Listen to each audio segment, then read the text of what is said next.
Aujourd'hui, nous allons étudier le sermon intitulé « Les commandements de Dieu et le chemin du salut ». À travers les enseignements de la Bible, réalisons à quel point les commandements de Dieu sont précieux.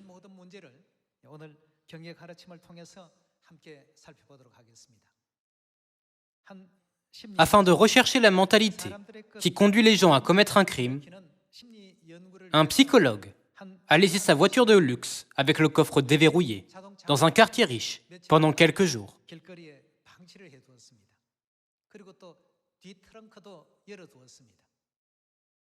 Plusieurs jours sont passés, mais rien n'est arrivé à la voiture.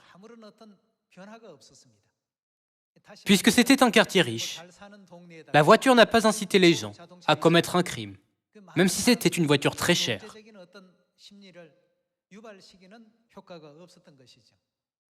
Puis, le psychologue a brisé l'une des vitres de la voiture.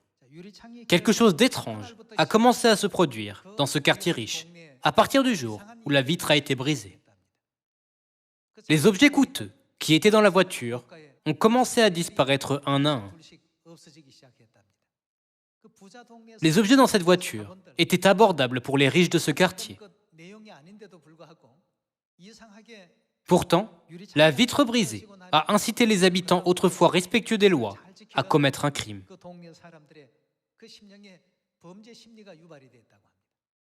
Toutes les pièces essentielles de la voiture, comme les pneus, ont été volées. À la fin, il ne restait que la carrosserie de la voiture. Un tel phénomène étrange s'est produit dans ce quartier riche. Les gens se sont demandé « Comment pouvons-nous réduire le taux de criminalité des quartiers où il est élevé ?» Sur la base du résultat de cette expérience, ils ont décidé de faire une campagne pour éliminer les graffitis. Comme la campagne pour éliminer les graffitis a commencé, le taux de criminalité a considérablement diminué en quelques mois seulement. Le taux de criminalité a diminué d'environ 40% après seulement un an.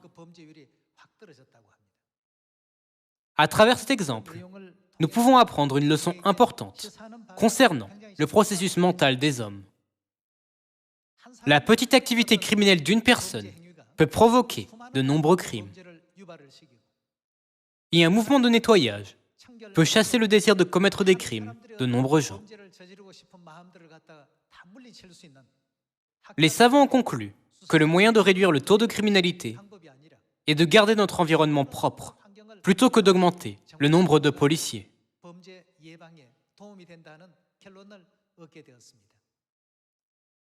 La raison pour laquelle je vous raconte aujourd'hui cette histoire est que le diable, notre ennemi, a commencé à briser les lois, les statuts et les ordonnances de Dieu, a commencé par de petits crimes. Après un petit crime, comme briser une vitre, comment la mentalité des gens a-t-elle changé? Ils sont devenus assez audacieux pour commettre des crimes plus graves. À commencer par le jour du sabbat, ils ont commencé à briser les lois et les statuts en pensant « Qu'est-ce que cela change que nous rendions le culte le samedi ou le dimanche? C'est simplement une différence d'un jour. » De la même manière, ils ont brisé les fêtes de Dieu, y compris la Pâque de la Nouvelle Alliance. À la fin, les gens ont même nié Dieu, le Créateur de la Nouvelle Alliance, qui a institué les lois, les statuts et les ordonnances pour le salut de l'humanité. C'est pourquoi Dieu est venu sur la terre une seconde fois. Père Han Sang-hoon et Mère Céleste sont venus sur la terre et ont rétabli un par un tous les enseignements de la Bible, tels que le jour du sabbat, la Pâque et toutes les fêtes de la Nouvelle Alliance. Même aujourd'hui, ils nous conduisent au salut. Ils nous ont enseigné à quel point les commandements de Dieu sont importants et à quel point le jour du sabbat est précieux. Ils ont rétabli les lois, les statuts et les ordonnances un à un, en nous enseignant toute leur signification. Même si la voiture de luxe a été laissée sans surveillance dans le quartier riche pendant plusieurs jours, les gens ne s'y intéressaient pas. Cependant, une fois qu'une vitre a été brisée, ils ont commencé à s'intéresser à cette voiture. À quoi s'intéressaient-ils? il s'intéressait au crime. C'est là que le désir de commettre un crime est né. Dès qu'une des lois de Dieu a été détruite, qu'est-ce qui a commencé à arriver à toutes les autres lois de Dieu? Les gens ont commencé à considérer les lois, les statuts et les ordonnances de Dieu comme insignifiants. Qu'est-ce qui change que nous observions le jour du sabbat ou le dimanche? Ou que nous célébrions la Pâque ou Noël? Avoir la foi en Dieu est tout ce qui compte. Comme ils ont commencé à penser de cette manière, qu'ont-ils fini par faire à Dieu, qui nous a donné la nouvelle alliance, y compris la Pâque et le jour du sabbat? Comment ont-ils traité Dieu? Ils ont nié l'existence de Dieu. C'était le plan de Satan. Cependant, qu'a fait Dieu concernant toutes les vérités que Satan avait détruites? Il les a rétablies, une à une. Dieu a rétabli le jour du sabbat et la Pâque qui avait été détruite. Dieu a rétabli la nouvelle alliance et les fêtes qui avaient été détruites. Afin de réduire le taux de criminalité à New York, il faut plus de policiers pour maintenir l'ordre. Cependant, c'était seulement efficace pour attraper des criminels. Lorsqu'une mesure différente, comme l'élimination des graffitis, a été prise, l'environnement s'est amélioré et le désir de commettre un crime a diminué. Puisque nous avons été chassés sur la terre à cause des péchés que nous avons commis dans le ciel, Dieu nous a enseigné à considérer ses lois, ses statuts, ses ordonnances et la vérité de la nouvelle alliance comme absolue, afin que nous ne péchions plus jamais. À la fin, quelque chose qui semblait insignifiant peut détruire nos âmes. Nous ne devons considérer aucun enseignement comme insignifiant. Donc, aujourd'hui, apprenons par la Bible qu'observer les commandements de Dieu est le moyen de sauver nos âmes. Le temps n'a-t-il pas été extrêmement chaud? Chaque fois qu'il fait chaud, je pense que Dieu nous donne une leçon pratique à travers la nature.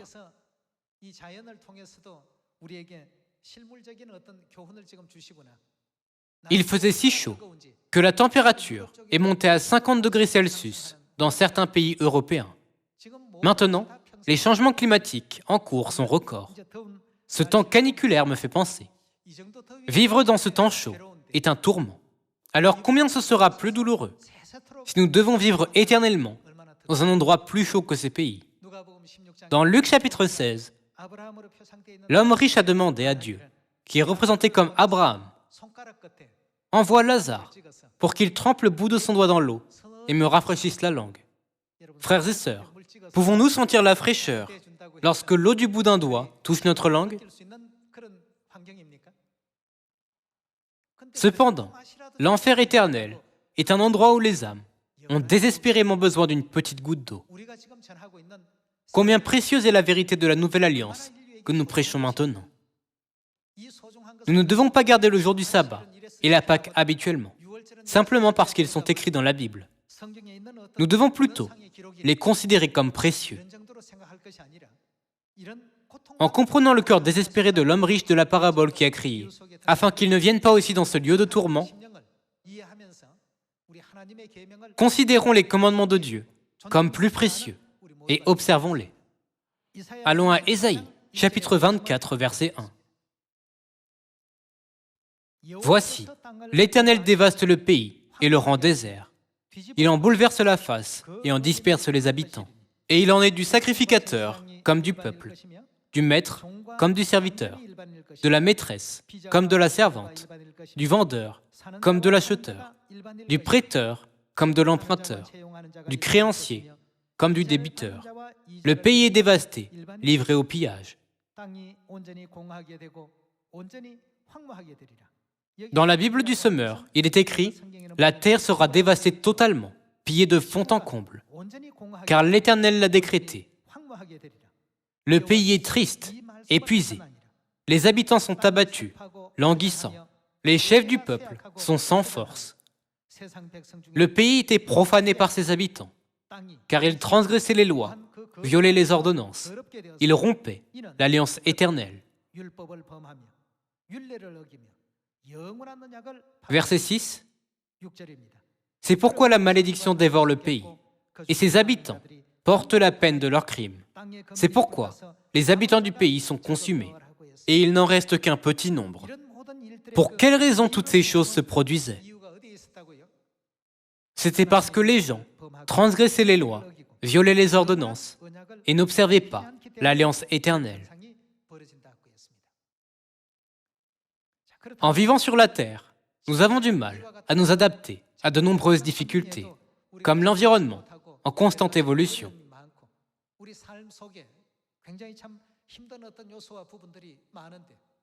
Alors, qu'arrivera-t-il si nous ne pouvons pas entrer dans le royaume éternel des cieux? En d'autres termes, qu'arrivera-t-il si nous allons en enfer? Dans Apocalypse, Dieu a prophétisé « La fumée de leur tourment monte au siècle des siècles ». Que nous arrivera-t-il si nous sommes jetés à cet endroit? Heureusement, Père Céleste et Mère Céleste sont venus sur la terre pour nous sauver de la douleur de l'enfer, en prêchant la nouvelle alliance et en nous enseignant la vérité. Ils ont conduit toute l'humanité au chemin du salut. Passons à Matthieu, chapitre 7. Dans Matthieu, chapitre 7, verset 21, il est écrit « Ceux qui me disent « Seigneur, Seigneur » n'entreront pas tous dans le royaume des cieux, mais seulement celui qui fait la volonté de mon Père qui est dans les cieux. Où entreront-ils? Qu'arrivera-t-il si nous ne pouvons pas entrer au ciel? Dieu a dit, comme il est réservé aux hommes de mourir une seule fois, après quoi vient le jugement, lorsque nous comparaîtrons devant le tribunal, Dieu nous enverra soit au ciel, soit en enfer. Dans un tribunal, le juge détermine si quelqu'un est un criminel ou non. De la même manière, le jour du jugement, Dieu déterminera si nous méritons d'aller au ciel ou en enfer. Ce jour-là, qui sera qualifié pour entrer au ciel? Lorsque Jésus est venu sur la terre il y a 2000 ans, il a enseigné à toute l'humanité que ceux qui font la volonté de Père, c'est-à-dire la volonté de Dieu, pourront entrer au ciel. Alors, comment Jésus a-t-il séparé ceux qui iraient au ciel de ceux qui iraient en enfer? Voyons son enseignement concernant cela dans le verset 22. Plusieurs me diront en ce jour-là, « Seigneur, Seigneur, n'avons-nous pas prophétisé par ton nom? N'avons-nous pas chassé des démons par ton nom? Et n'avons-nous pas fait beaucoup de miracles par ton nom? » Alors je leur dirai ouvertement, « Je ne vous ai jamais connus. Retirez-vous de moi, vous qui faites quoi? Commettez l'iniquité. »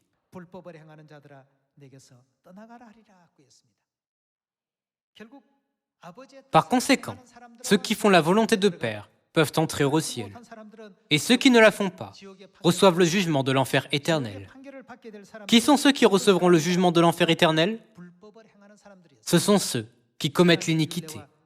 Ce sont ceux qui n'observent pas les lois, les statuts, les ordonnances et l'alliance de Dieu. Ceux qui commettent l'iniquité ne peuvent jamais faire la volonté de Père.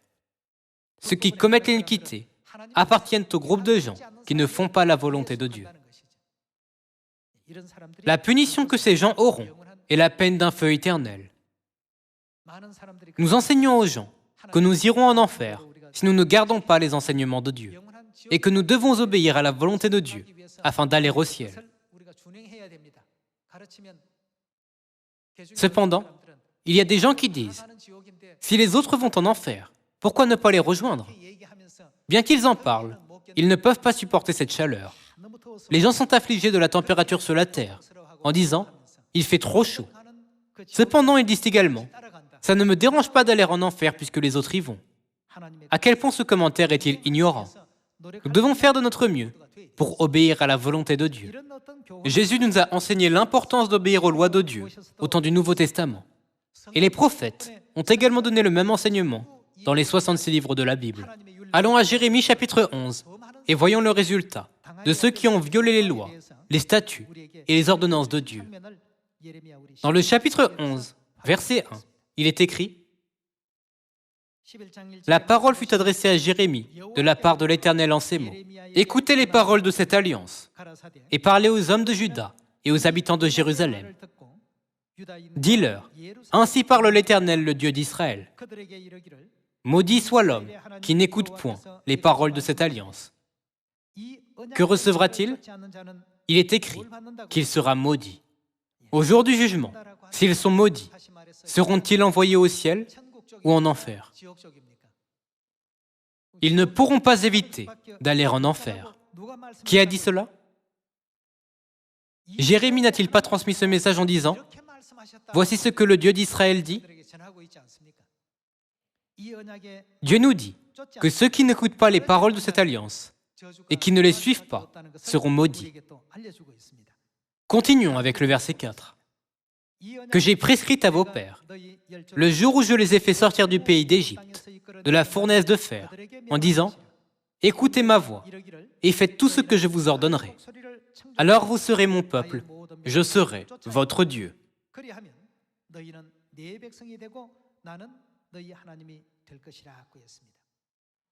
Dieu nous a promis que si nous obéissons à Dieu et gardons sa parole, il sera notre Dieu et nous serons son peuple.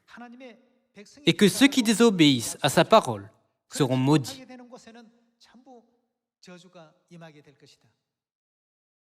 Dieu n'a pas dit cela pour nous faire peur, puisque cela se produira sûrement. Dieu nous a informés de la vérité par un prophète. Dans Jérémie chapitre 16, verset 10, il est écrit « Lorsque tu annonceras à ce peuple toutes ces choses, ils te diront « Pourquoi l'Éternel nous menace-t-il de tous ces grands malheurs? Quelle est notre iniquité? Quel péché avons-nous commis contre l'Éternel notre Dieu ?» Verset 11. Alors tu leur répondras, « Vos pères m'ont abandonné, dit l'Éternel. Ils sont allés après d'autres dieux. Ils les ont servis et se sont prosternés devant eux. Ils m'ont abandonné et n'ont point observé ma... » Qu'est-ce qu'ils n'ont point observé? Même par ce seul fait que vous n'observez pas la loi de Dieu, je peux déjà voir que vous servez d'autres dieux et que vous m'avez trahi. La Bible dit que Dieu sait tout cela. Vous n'avez pas observé ma loi. C'est pourquoi ces grands malheurs vous arrivent. C'est ce que Dieu a expliqué. Voyons à quel point les lois, les statuts et les ordonnances de Dieu sont importants en regardant son avertissement donné par le prophète Jérémie. Jérémie, chapitre 44, verset 22. « L'Éternel n'a pas pu le supporter davantage à cause de la méchanceté de vos actions, à cause des abominations que vous avez commises. Et votre pays est devenu une ruine, un désert, un objet de malédiction, comme on le voit aujourd'hui. C'est parce que vous avez brûlé de l'encens et péché contre l'Éternel, parce que vous n'avez pas écouté la voix de l'Éternel et que vous n'avez pas observé sa loi, ses ordonnances et ses préceptes. C'est pour cela que ces malheurs vous sont arrivés, comme on le voit aujourd'hui. Parce que vous n'avez pas observé la loi de Dieu, ses ordonnances et ses préceptes, ces malheurs vous sont arrivés. C'est ce que Dieu nous a enseigné. Alors, si nous aspirons au royaume des cieux et voulons recevoir le salut, ne devons-nous pas observer les lois, les statuts et les ordonnances de Dieu, quelles que soient nos circonstances? Nous devons les observer fidèlement. Dieu pouvait nous mettre dans un environnement favorable pour que nous observions facilement la loi de Dieu.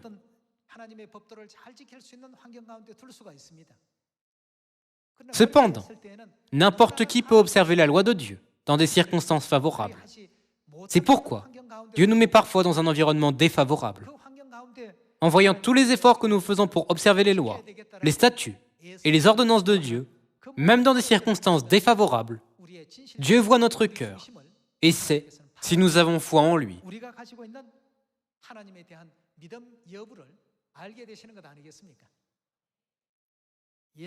Autrefois, il y avait un jeune homme d'une famille riche. Son père s'est demandé Puis-je vraiment laisser mon fils hériter de mes biens? Pourra-t-il accroître nos biens? Avec inquiétude, il a éprouvé son fils en lui disant « Sors dans la rue aujourd'hui, gagne de l'argent par toi-même et apporte-le-moi. » Jusqu'alors, le fils ne faisait que gaspiller les biens de ses parents. Il n'avait jamais travaillé pour de l'argent auparavant. Il est rentré les mains vides, sans rien faire. Sa mère a eu pitié de lui. Elle a donc donné à son fils 3 pièces, sans en parler à son père. Elle lui a donné 3 pièces, en disant « Voilà, dis à ton père que tu as gagné ces pièces pour l'aider à apaiser ses inquiétudes. » Puisque sa mère les lui a données, il les a simplement reçues et les a données à son père, en disant « Père, j'ai gagné ces pièces aujourd'hui. » Lorsque le père a vu cela, il est devenu furieux. Il les a jetées dans le feu du poêle à bois. Cependant, le fils est resté là, en les regardant brûler. Le père lui a donc dit « Tu ne peux pas me tromper. Va, gagne de l'argent par toi-même et apporte-le-moi. Tu n'as pas gagné cet argent. » La même chose s'est produite plusieurs fois. Sa mère l'aidait chaque fois que cela arrivait. Chaque fois, le père savait que ce n'était pas son argent. Tu n'as pas gagné cet argent.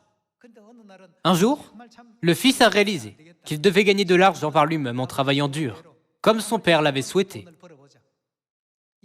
Donc, bien qu'il soit un fils d'une famille riche, il a travaillé à la sueur de son front, en aidant le travail agricole et en coupant du bois. Ce faisant, il a gagné 1 pièce. Il a dit « Regarde, cette fois, j'ai vraiment travaillé dur pour gagner cet argent. » Mais ensuite, son père a dit « Hey, tu essayes encore de me tromper ?» Et il l'a jeté dans le feu. Par cela, le fils était si surpris qu'il a mis sa main dans le feu pour récupérer l'argent. Puis, il a dit « Comment as-tu pu jeter dans le feu l'argent que j'ai gagné à la sueur de mon front ?» En disant cela, il a essayé de trouver l'argent. Puis, son père a finalement dit « Maintenant, je sais que tu as vraiment gagné cet argent à la sueur de ton front. Dieu nous a ordonné d'observer ses lois, ses statuts et ses ordonnances. Et il nous place dans tout type d'environnement. Parfois, dans un environnement difficile, et parfois, dans un environnement où il est facile de les observer. Si Dieu met tout le monde dans un environnement favorable, Dieu ne peut pas voir qui considère les lois, les statuts et les ordonnances de Dieu comme précieux. Cependant, lorsque nous sommes placés dans un environnement difficile, Dieu peut voir qui essaye de les observer en surmontant l'environnement. Ces gens ne sont-ils pas vraiment ceux qui observent les lois, les statuts et les ordonnances de Dieu en sachant à quel point ils sont importants? Dieu utilise de nombreux moyens pour regarder notre cœur.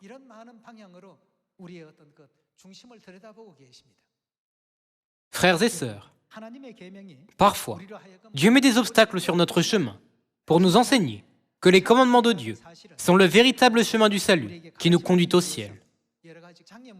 Certains disent, c'est étrange, les choses arrivent toujours chaque jour du sabbat.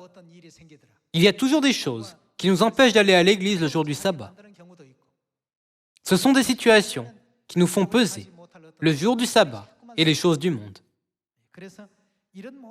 À travers tout cela, Dieu pèse notre foi pour voir si nous considérons les lois, les statuts et les ordonnances de Dieu comme plus importants que toute autre chose.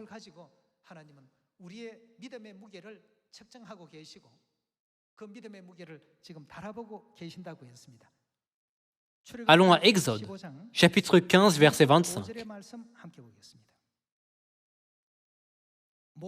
Moïse cria à l'Éternel, et l'Éternel lui indiqua un bois qu'il jeta dans l'eau, et l'eau devint douce. Ce fut là que l'Éternel donna, quoi au peuple? Des lois et des ordonnances. Et ce fut là qu'il fit quoi? Qu'il le mit à l'épreuve. Dieu les a mis à l'épreuve pour voir s'ils observaient les lois et les ordonnances ou non. Frères et sœurs, Nous avons les lois de Dieu, telles que le jour du sabbat, la Pâque, la règle du voile, la loi interdisant l'idolâtrie, la loi du baptême au nom du Père, du Fils et du Saint-Esprit.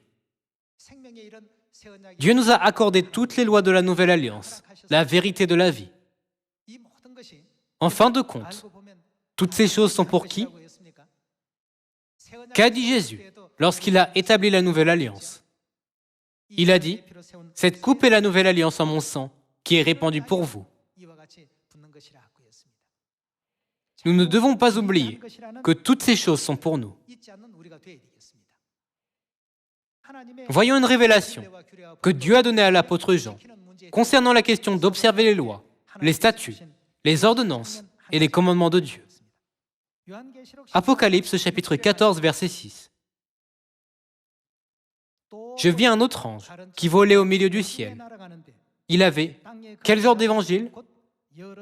Un évangile éternel pour l'annoncer aux habitants de la terre, à toute nation, à toute tribu, à toute langue et à tout peuple. Et il disait d'une voix forte, « Craignez Dieu et donnez-lui gloire, car l'heure de son jugement est venue. Et adorez celui qui a fait le ciel, la terre, la mer et les sources d'eau. » Un autre, un second ange suivit en disant, « Elle est tombée Babylone la grande, qui a abreuvé toutes les nations du vin de la fureur de sa débauche. » Et un autre, un troisième ange les suivit, en disant d'une voix forte, « Si quelqu'un adore la bête et son image, et reçoit une marque sur son front ou sur sa main, il boira, lui aussi, du vin de la fureur de Dieu, versé sans mélange dans la coupe de sa colère. Et il sera tourmenté. » Ici, où sera-t-il tourmenté?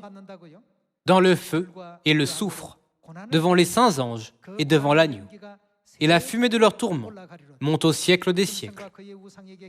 Et ils n'ont de repos, ni jour, ni nuit, ceux qui adorent la bête et son image, et quiconque reçoit la marque de son nom. Nous avons déjà étudié plusieurs fois cette bête, à travers Apocalypse, chapitre 13, 17 et 18. Ici, que recevront ceux qui adorent la bête et son image, sur leur front ou sur leurs mains?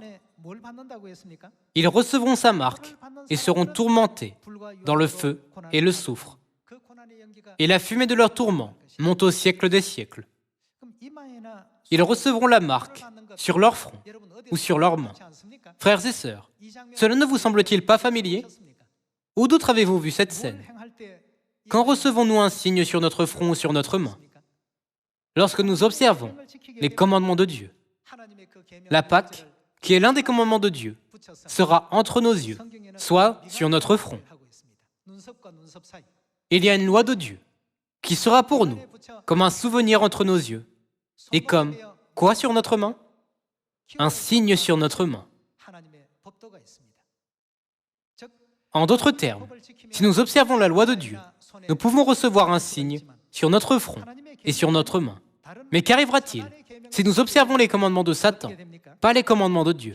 Que recevrons-nous également sur notre front ou sur notre main? Dans ce cas, nous recevrons également une marque. Un signe ou une marque doit être donné sur notre front ou sur notre main.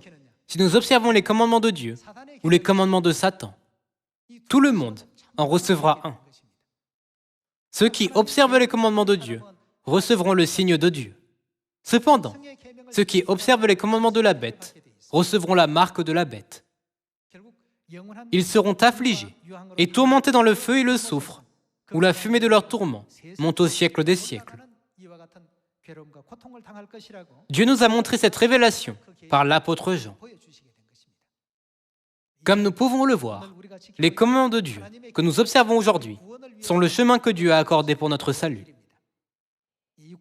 Sur le chemin du salut, je prie pour que personne, ni aucune âme, ne tombe ou ne perde aucune des vérités de la Nouvelle Alliance, telles que le jour du sabbat, la Pâque et les 7 fêtes des 3 temps.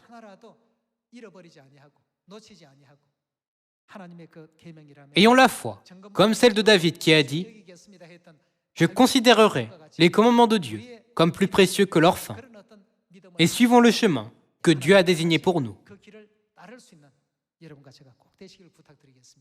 Merci beaucoup.